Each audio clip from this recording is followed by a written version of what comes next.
त्यातच नव्हे तर महाराष्ट्रातल्या सगळ्या आमच्या सर्व अधिकारी वर्गाला पण सांगू इच्छितो, कार्यकर्त्यांना आणि सर्व जनतेला। एक म्हणजे जे आहे आपत्ती व्यवस्थापन, याच्या खाली जे आहेत जे अधिकारी आवश्यक आहेत त्यांनी ताबडतोब आपापल्या जागेवर जायला पाहिजे। आज रविवार असला तरी काही ठिकाणी मला आनंद आहे की ग्रामीण खालच्या भागामध्ये जे आहेत म्हणजे खालचे अधिकारी जे आहेत ते सगळे रात्रभर इथे काम करतात, म्हणजे पोलीस असतील ते रेव्हेन्यूचे असतील सगळे।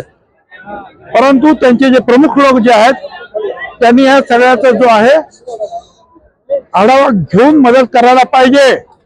काही ठिकाणी जे आहेत NDRF चे लोक पाहिजे आले, आम्ही ताबडतोब प्रयत्न करून आले। पाणी एवढं आहे की काही विचारू नका, रात्रभर इथे पाऊस म्हणजे ढगफुटी झालेली आहे वरच्या भागात आणि ह्या भागात सुद्धा।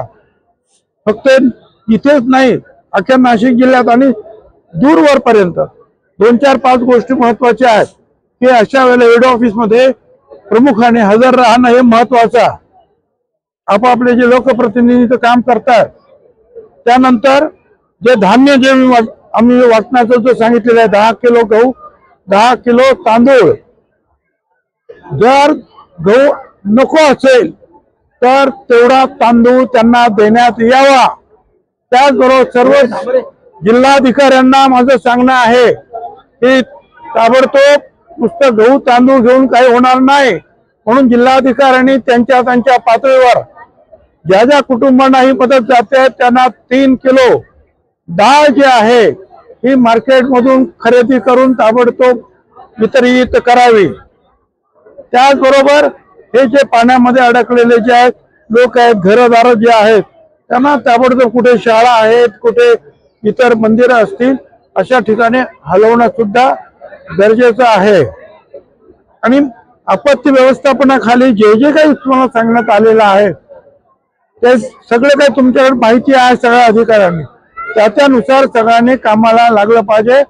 ही परिस्थिती गांभीर्यपूर्वक परिस्थिती अख्ख्या महाराष्ट्रात निर्माण झाली। आपल्याला आता या संदर्भामध्ये आपण सगळ्यांनी एकमेकाला मदत करायला पाहिजे।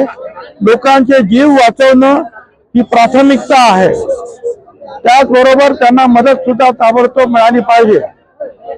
त्यासाठी जी मदत आपल्याला करता येईल ती सगळ्यांनी एकमेकाला करायला पाहिजे।